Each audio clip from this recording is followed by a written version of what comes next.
Alrighty.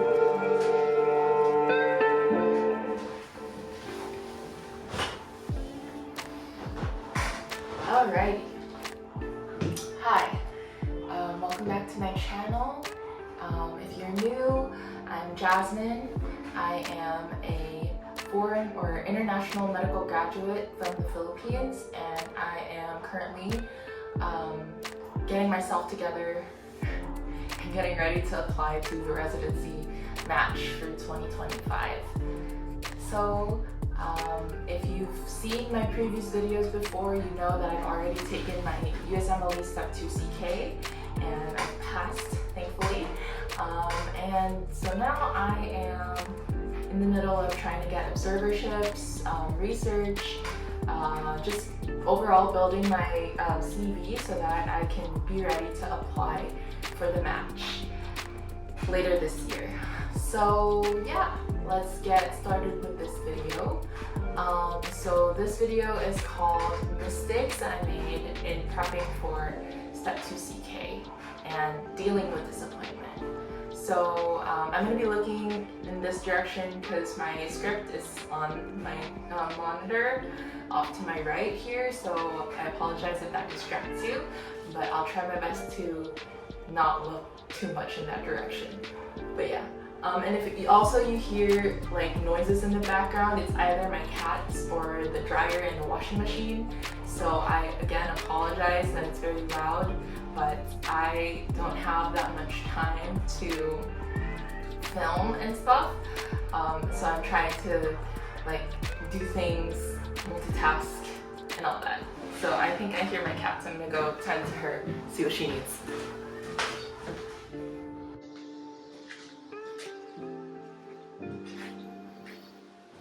Alright, so I went ahead and fed them. Hopefully they'll leave me alone for as long as I need to film this video. Alright, so let's get started. So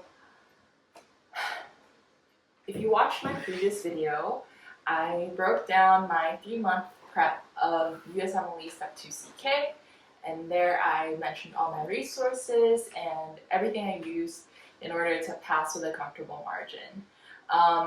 So if you're curious about all of that, I would highly recommend that you watch that video first before you watch this one. Okay, so with that out of the way, let's talk about the mistakes that I made in prepping for this exam. So unfortunately, I missed the mark of my target for Step 2 CK by a whopping 20 points. And so I've already cried all my tears in private, and right now I'm kind of just fed up with feeling helpless and kind of pathetic. So I'm trying to bounce back as best as I can. And I guess I'll start with reflecting on the mistakes and learning from them, and kind of use this also as an exercise of self-reflection in order to also help me write my personal statements. So as they say, hindsight is 20/20. So these are the things that I wish I would have done differently, and what I'm going to do differently for when I take Step 3. So number 1, don't set an eligibility period too early. So that's really, really important, because your eligibility period is basically a 3-month period that you sign up for. So you get to choose this eligibility period. And then basically that means that within those 3 months that you signed up for, you're going to schedule your exam and take your exam. So in my case, what I did was I scheduled my eligibility period for Step 1 and Step 2 to be during the same 3 months, which was my first mistake. And I did this because I wasn't quite sure if I needed to communicate with the school like in person to get my documents ready for taking Step 2. And I already knew at that point, when I was signing up for my eligibility period, I already knew that I was going to be in the US to take my exams and study for my exams. So I didn't want to have to go back to the Philippines, like back and forth, just so that I could, get my documents in place so that I could take the exam. So I figured if I schedule my eligibility period to be 3 months, take my step 1 at the beginning of those 3 months and then take my step 2 at the end of those 3 months, then I should be golden, right? And that's where my logic kind of failed, because I kind of underestimated the amount of time I needed personally in order to study for this exam. So what ended up happening was I took my step 1 at the end of that 3-month eligibility period, and I had to postpone my step 2 to the next 3 months after that. And yeah, I shouldn't have set my eligibility period for step 1 and step 2 to be at the same 3 months, because then extending it for step 2 only meant that I only got a 3-month extension, because that's how the rules work with the ECFMG. So yeah, that meant that my study time was limited to 3 months, and I feel like 3 months is, at least for me personally, was a little bit rushing it. And to add to that, I've already, at that point, I had already taken the board exams in the Philippines, and then taken step 1, and then another 3 months of heavy studying for step 2 kind of took a toll on me, and so I was burnt out. Like, that entire 3 months, I was dealing with burnout, dealing with self-doubt, dealing with kind of just all the negative emotions that could possibly occur. And to add to the fact that it was also winter, so, you know, less sun, seasonal affective disorder, what have you. Just all those factors led to not preparing as thoroughly as I wanted to. That leads into my next mistake, which is don't rush into prepping.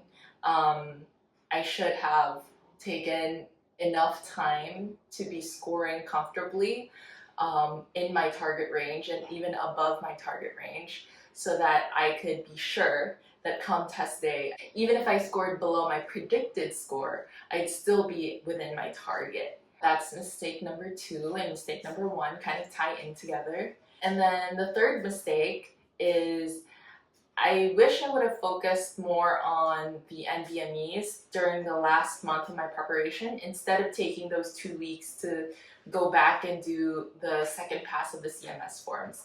Realized that as I was doing the CMS forms, that I remembered a lot of the questions, and so it wasn't necessarily a test of my knowledge, but rather a test of how well I've memorized the answers to those questions, and that's not a good thing, because that doesn't mean that you've understood those concepts. That means that you've remembered or memorized the answer, but you didn't really learn the concepts behind it.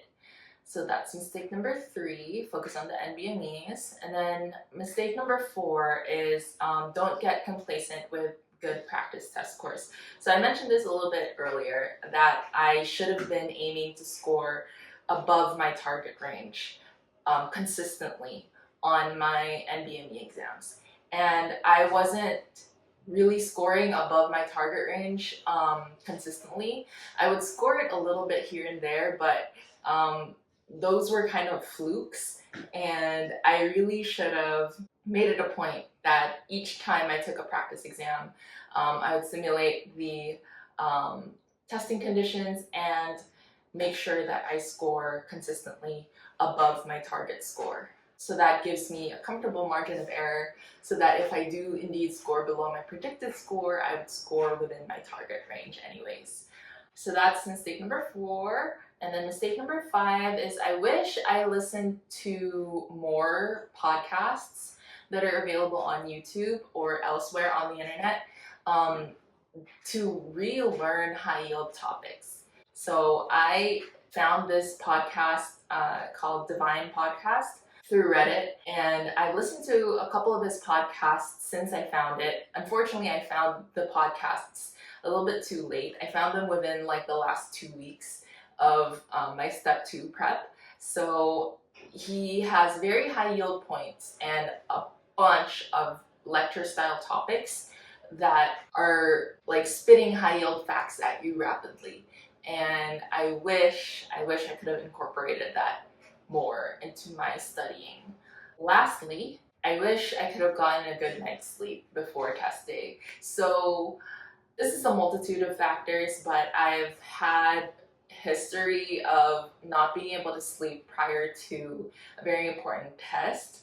So the first time that I was actually able to like sleep a comfortable amount of hours was for my board exams in the Philippines. And that was because I made it a point to be in bed by 7 p.m.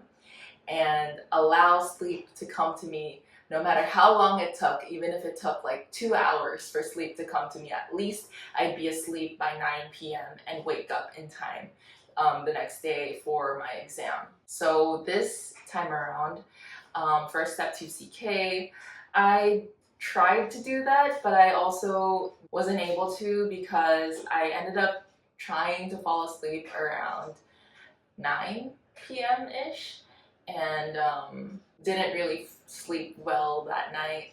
So sleep is very important. Getting sleep throughout your study period and getting sleep before your test day is incredibly crucial to your performance. So with that said, I want to do a little pivot so that I could once again reflect on my mistakes and do a little bit of vlog therapy. So I'm gonna go ahead and pause this and we'll get into that. Okay, so let's get into the vlog therapy. I knew this journey was going to be very, very difficult. I didn't expect though that I'd be broken or like feel so broken after just a minor setback. With that said though, I want to start with some gratitude.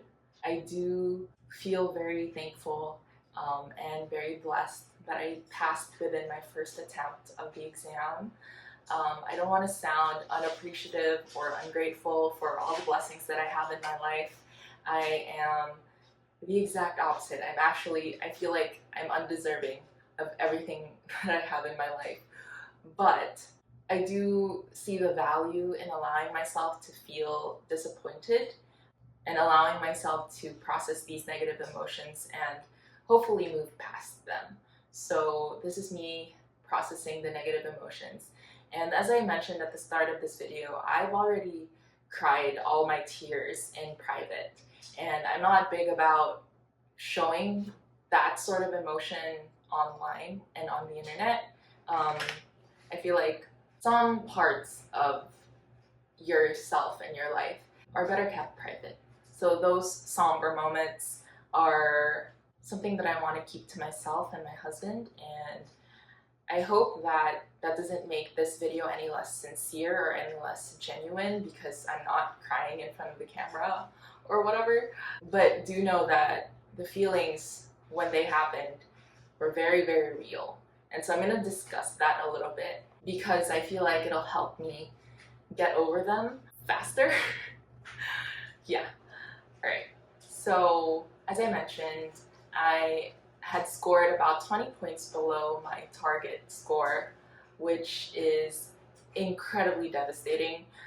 And it was like a huge, huge blow to my ego. I've always kind of prided myself in the ability to cram for exams and score relatively well on them. And so I've repeatedly proved that to myself with my MCAT, my SATs, my NMAT, which is the equivalent of the MCAT in the Philippines, the board exams, and even like step 1. So this exam and not hitting my goal for myself is a soul crusher, really. I don't know how to explain it, but let me just go through what I went through the day that I found out my results. So I wrote it down here so that I don't forget it. When I finally got my score back, I probably went through the 5 stages of grief, and I know that sounds so over the top, dramatic, exaggerated, whatever, but I swear to you, it felt like the world was ending for me. So it started out with genuine shock, and denial. So the shock and denial came in kind of hand in hand because I saw my score on the PDF and I was like, how's that possible? And so I ended up like downloading the score file, the PDF file, over and over again in hopes that it'll change, and obviously it didn't. And then I went down a rabbit hole to see like how do you get a score recheck for USMLE Step 2 CK? Has there ever been in the history of the exam anybody who had their scores improve after doing a score recheck? And so the answers to those questions is a very strict no. In the history of the USMLE, nobody who has submitted a score recheck has ever gotten a substantial change in their score or a substantial increase in their score. They state that very clearly in their application to recheck a score, which makes me kind of wonder why they even offer it in the first place. But I guess if it was in the case of there was like some sort of error that had occurred, not like error in checking your answers, but error in the testing, the testing site, I guess you could request a score recheck in that case. But anyways, moving on from that, pretty much when I kind of realized that my score was final, that was when the depression kind of started to settle in. I don't think I ever actually went through anger. It was more like disappointment rather than anger. But I guess I was angry with myself, but the anger kind of quickly passed because I knew I did my best. I knew I put in the hours. I knew I studied really, really hard.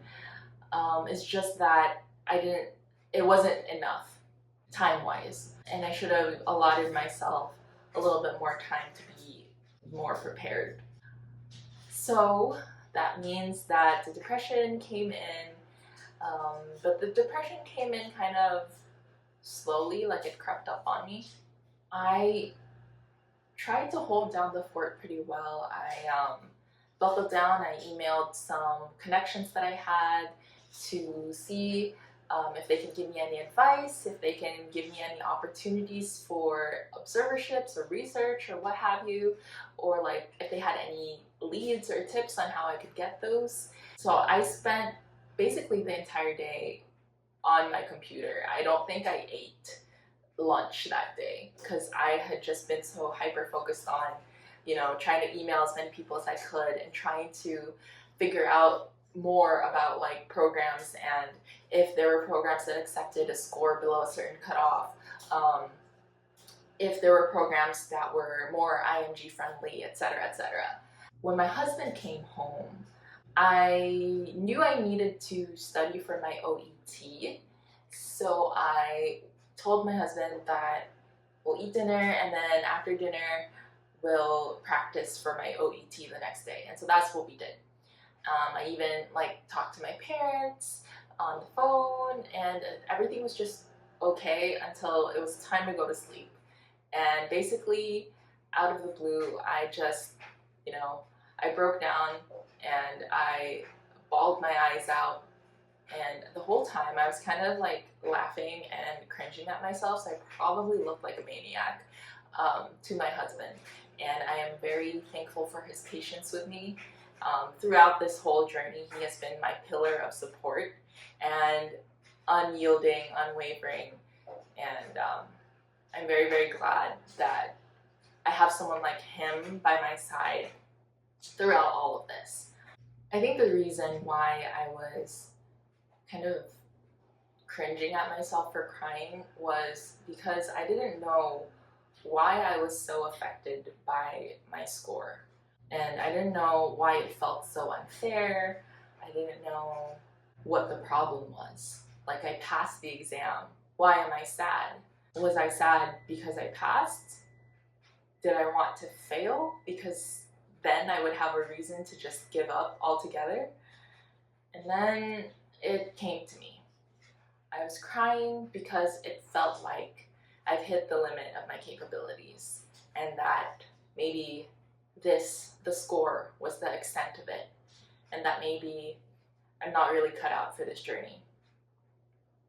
But I know that sort of mindset is akin to learned helplessness, and at this point, there's nothing I can do except move forward, accept whatever cards I am dealt, and keep going. And so all things considered, it's really not that bad. However, the weight of the expectation put on me by myself, the unspoken expectations from my parents and loved ones, and everything just made it seem like I was a fraud, that I was a failure. And that night, I basically allowed myself to feel all the feels, go to sleep, and then when I woke up, I felt much, much better, much lighter. And I think that was when acceptance finally came. I've been fluctuating between acceptance and depression in the past couple days, but I think moving forward, I'll be okay. So on the day of my OET, which is the very next day after I received my results for the USMLE Step 2, at the Prometric Center, I happened to sit next to, before we entered the testing room, because you're not allowed to talk to people in the testing room, but when we were checking in, I happened to sit next to someone who was taking Step 1, and basically I tried to encourage him and tell him that he's got this, and then he asked me what I was taking the exam for, and I told him, oh, I already took Step 1 and took Step 2, I passed both exams, and now I'm taking the OET, which is kind of the last sort of exam that I need in order to get ECFMG certified and apply to residency. And so he told me something that unwittingly put things into perspective for me. He said, oh, that's funny. I'm here taking the first step, and you're here taking the last step, and you're done. And it hit me in that moment that I've come so very far already in a relatively short amount of time, and that I should be happy that I've come this far, and I should be proud of my accomplishments, and that so many other people at varying stages of this journey want to be at the spot where I'm at. It just made me realize how silly the feelings are, not to invalidate them or anything, because I still think that allowing yourself to feel negative emotions is helpful, but now I have a newfound hope that things will be okay. Maybe it's not going to be as smooth sailing as I intended it to be or that I wanted it to be, and maybe some of my options for where I want to go for residency would be limited by my score or my circumstances. But in the end, I do just have to take things slow, stop beating myself up for things that have already happened, and just worry about the future and what's next, and just be glad that the most important thing, my health, my husband's health, my cat's health, my family's health, is all good and no problems there, and the rest will just follow. So this is where I'm gonna leave this video, and I hope that if you're going through something similar, whether you fail to reach your target, fail the exam, or you're just feeling overall doubt about your capabilities of going through with this journey that you chose for yourself, just know that you're not alone, and that everybody experiences some sort of setback, and really it's just a matter of how we move forward from this that'll define who we are as people, who we are as physicians. And yeah, I'm gonna end this video with Brioche. So this is Brioche. Say hi. She has been a menace. But I love her. Look at that face. Alright, that's it. Bye!